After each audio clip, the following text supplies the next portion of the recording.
لیکن یہاں پر اس حمزہ کو بھی برقرار رکھا لفظ اللہ کے حمزے کو، اس لیے کہ یہ حمزہ وصلی ہے لیکن درمیان کلام میں نہیں آیا، اس لیے اس کو برقرار رکھا۔ اور اس اللہ لفظ اللہ میں جو حمزہ ہے اس کی حرکت میم کو دے دی۔ اصل میں یہ اس پر وقف تھا میم پر،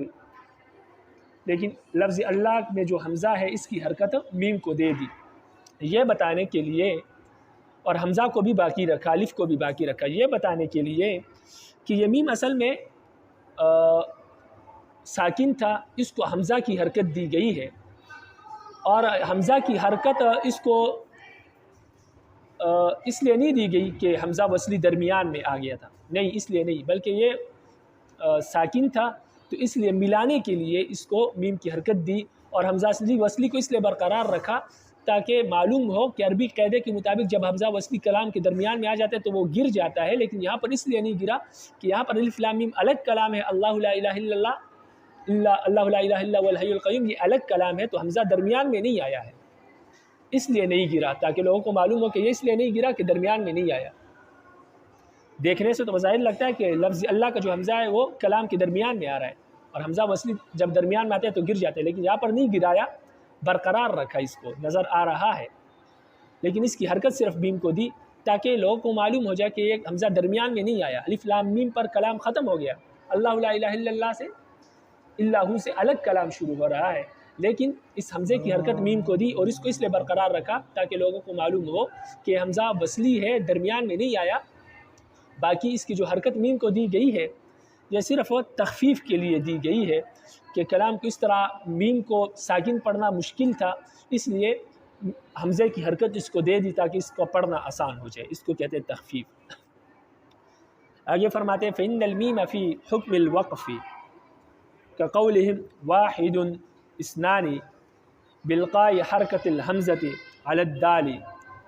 لا لإلقاء الساكنين فإنه غير محظور فی باب الوقف۔ فرماتے ہیں میم وقف کے حکم میں ہے، اس لیے کہ حروف مقطعات پر وقف کیا جاتا ہے اصل میں، جیسے الف لام میم، الف کاف ہا یا عین صاد، تو اصل میں میم جو ہے الف لام میم میں، لیکن ہم یہاں پڑھتے ہیں الف لام میم اللہ، لیکن یہاں پر جو میم اصل میں وقف کے مقام میں ہے، اس لیے کہ حروف مقطعات میں آخری حرف جو ہے اس پر وقف کیا جاتا ہے، لیکن یہاں پر جو اس کو جیسے کہ عربوں کا قول ہے، یعنی میم وقف کے حکم میں ہے، جیسے کہ حروف مقطعات کا آخری حرف آخری حرف پر وقف کیا جاتا ہے، جیسے کہ عربوں کا قول ہے کہ واحد اثنان، اس مثال میں اثنان کے حمزے کی حرکت واحد کے دال پر ڈالی گئی، واحد اثنان کہا گیا ہے، اور یہ التقاء ساکنین کی وجہ سے نہیں ہے، جیسے عربوں کا قول ہے واحد اثنانی، اس مثال میں بھی اسنان کے حمزے کی حرکت واحد کو دی گئی ہے، لیکن یہ التقاء ساکنین کی وجہ سے نہیں کیا گیا یوں، بلکہ واحد اثنان تھا اصل میں، لیکن واحد اثنان تھا اصل میں، تو حمزے کی حرکت جو ہے وہ دال کو دے دی اور واحد اثنان کہہ دیے۔ تو وقف کے مقام پر جہاں پر کسی لفظ پر وقف کرنا مقصود ہو، وہاں پر عرب کے کلام میں ایسا کرنا جائز ہے کہ حمزے کی حرکت جو درمیان میں حمزہ آ رہا ہے اس کی حرکت ماقبل کو دے دی جائے اور حمزے کو باقی رکھا جائے، تاکہ معلوم ہو کہ یہ حمزہ وصل کلام میں نہیں آیا، درمیان کلام میں نہیں آیا، بلکہ پہلے والا کلام الگ ہے اور یہ الگ ہے، لیکن چونکہ پہلے والا لفظ ساکن تھا اس لیے حمزے کی حرکت اس کو دے دی، تو لیکن یہ التقاء ساکنین کی وجہ سے یا درمیان میں کلام میں آنے کی وجہ سے حمزے کی حرکت اس کو نہیں دی گئی، تو یہ بھی ایک مثال ہے۔ جیسے واحد الگ لفظ ہے، اثنان الگ لفظ ہے، لیکن واحد اثنان کی حمزے کی حرکت واحد کو دے دی تاکہ معلوم ہو کہ واحد الگ ہے، اثنان الگ ہے، اور وقف کے مقام میں عرب میں ایسا کرنا جائز ہے، اور اثنان کے حمزے کو بھی باقی رکھا تاکہ معلوم ہو کہ دونوں ایک لفظ نہیں ہے، یہ الگ الگ لفظ ہے، درمیان کلام میں حمزہ نہیں آیا، کیونکہ اگر درمیان میں کلام میں ہوتا تو یہ گر جاتا۔ اسی طرح الف لام میم میں بھی یوں ہوا، الف لام میم اللہ لا الہ میں لفظ اللہ کے حمزے کی حرکت میم کو دی گئی، لیکن حمزہ کو باقی رکھا تاکہ معلوم ہو کہ الف لام میم الگ کلام ہے، اللہ لا الہ الا یہ الگ کلام ہے، لیکن چونکہ الف لام میم کا میم ساکن تھا اس لیے حمزے کی حرکت اس کو دے دی، اور حمزے کو بھی باقی رکھا تاکہ معلوم ہو کہ میم ساکن تھا اس لیے اس کو حرکت دے دی، اور حمزے کو اس لیے باقی رکھا تاکہ معلوم ہو کہ وسط کلام درمیان کلام میں یہ حمزہ نہیں آیا ہے، اور اس کی حرکت جو میم کو دی گئی ہے وہ صرف ساکن ہونے کی وجہ سے دی گئی ہے۔ اور فرماتے ہیں کہ اس طرح کرنا وقف کے مقام میں، جہاں پر وقف ہو تو وہاں پر ایسا کرنا جائز ہے۔ وَلِذَلِكَ لَمْ تُحَرِّكِ الْمِيمُ فِي لام، اسی وجہ سے میم پر لام میں حرکت نہیں دی جاتی، بلکہ دونوں الف اور میم کے ساکن کر کے پڑھا جاتا ہے۔ فرماتے ہیں وَلِذَلِكَ لَمْ تُحَرِّكِ الْمِيمُ فِي لام، لام میں جو میم ہے اس کو حرکت نہیں دی جاتی، وَقُرِئَ بِكَسْرِهَا عَلَى تَوَهُّمِ التَّحْرِيكِ لَا الْتِقَاءِ السَّاكِنَيْنِ، یہ فرماتے ہیں کہ اسی وجہ سے جو ہم نے اوپر قاعدہ بیان کیا، اسی وجہ سے میم پر لام میں حرکت نہیں دی جاتی، بلکہ دونوں کو الف اور میم کو ساکن کر کے پڑھا جاتا ہے، اور اسے کسرے کے ساتھ بھی پڑھا گیا ہے۔ وَقُرِئَ بِكَسْرِهَا عَلَى تَوَهُّمِ التَّحْرِيكِ، حرکت کی وجہ سے، نہ کہ التقاء الساکنین کی وجہ سے۔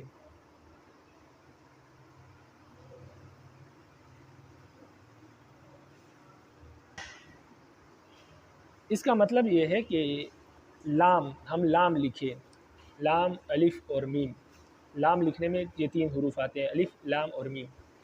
فرماتے ہیں جب ہم لام لکھتے ہیں تو آخر میں میم آتا ہے، وہ میم ساکن ہوتا ہے، اس کو حرکت نہیں دی جاتی، بلکہ الف اور میم دونوں کو ساکن پڑھا جاتا ہے۔ لیکن بعض اوقات لام میں بھی پڑھتے ہیں، لام کو حرکت دی جاتی ہے تاکہ معلوم ہو، بعض لوگ یہ سمجھتے ہیں، ان کو یہ وہم ہے کہ لام متحرک ہے جو ہے ساکن نہیں ہے، لیکن اصل میں یہ لام ساکن ہے، کیونکہ جو الگ ایک ایک لفظ ہوتا ہے اس کا آخری حرف ساکن ہوتا ہے، تو اس لیے لام میں الف کو بھی ساکن پڑھتے ہیں، کیونکہ الف ہمیشہ ساکن ہوتا ہے، لام الف لا اور آگے میم لام بنتا ہے، تو الف کو بھی ساکن پڑھتے ہیں اور میم کو بھی ساکن پڑھتے ہیں، تو یہاں پر دونوں حروف کو ساکن پڑھا جا رہا ہے، لیکن التقاء ساکنین نہیں ہے، دو ساکن جمع نہیں ہو رہے، اس لیے کہ یہ وقف کا مقام ہے، میم کو آخر میں وقف ہی دیا جاتا ہے لام میں، اس وجہ سے اس کو حرکت نہیں دی جاتی۔ لیکن بعض اوقات اس لام کے میم پر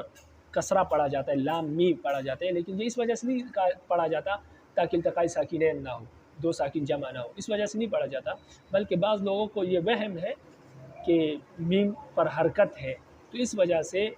توہم حرکت کی بنا پر اس کو بعض اوقات اس پر کسرہ پڑھا جاتا ہے، التقاء ساکنین کی وجہ سے نہیں پڑھا جاتا۔ اسی طرح الف لام میم میں جو میم پر میم کو حرکت دی گئی، الف لام میم اللہ پڑھا گیا، یہ بھی التقاء ساکنین کی وجہ سے نہیں، اس لیے کہ یہ الگ جملہ ہے اور وہ الگ اللہ لا الہ اللہ الگ جملہ ہے، تو یہاں پر التقاء ساکنین ہو ہی نہیں سکتا۔ التقاء ساکنین ایک کلمے میں جب دو ساکن آ جائے تب التقاء ساکنین ہوتا ہے۔ تو یہ فرما رہے ہیں کہ بعض اوقات جہاں پر وقف کا مقام ہوتا ہے وہاں پر دو ساکن جمع ہو سکتے ہیں، وہاں پر کوئی مضائقہ نہیں ہے، اور بعض اوقات ساکن پر حرکت پڑھ لیا جاتا ہے، لیکن وہ التقاء ساکنین کی وجہ سے نہیں پڑھا جاتا، بلکہ وہ صرف جو ہے اس قاعدے کی بنا پر پڑھا جاتا ہے کہ ساکن کو بعض اوقات اس پر حرکت بھی پڑھ سکتے ہیں، یہ جائز ہے۔ وقرأ ابو بکر بسکونها، اور ابو بکر نے، یعنی جو قاری ہے، مشہور قاری ہے ابو بکر، انہوں نے اس الف لام میم میں جو میم ہے اس کو ساکن بھی پڑھا ہے، وقف کے ساتھ بھی پڑھا ہے۔ والابتداء بما يعدها على الاصل، یعنی الف لام میم میں میم اللہ لا الہ الا هو الحی القیوم، اس میں جو میم ہے اس کو ساکن پڑھا ہے، اور انہوں نے ابتدا اس طرح کی ہے اور اپنے اصل پر پڑا ہے، یعنی وہ کہتے ہیں کہ اصل الف لام میم میں جو میم ہے یہ ساکن ہے، تو اس لیے اصل قاعدے کی بنیاد پر انہوں نے اس کو میم کو ساکن پڑھا ہے اور حرکت نہیں دی ہے۔ آگے الحی القیوم پوری تفسیر آ رہی ہے، انشاءاللہ اس کو اگلے درس میں پڑھیں گے۔ وہ کچھ پڑھا سنا رب العالمین عمل کرنے کی توفیق نصیب فرمائے اور سمجھ نصیب فرمائے۔ یہ مشکل نہیں ہے، بلکہ تھوڑا سا غور کرنے سے بات سمجھ میں آ جاتی ہے، لیکن اس کے لیے ضروری ہے کہ نحو کے قوانین اور اصول جو ہے وہ ذہن میں ہو، تاکہ رب العالمین ہمیں سمجھ نصیب فرمائے۔ وما علینا الا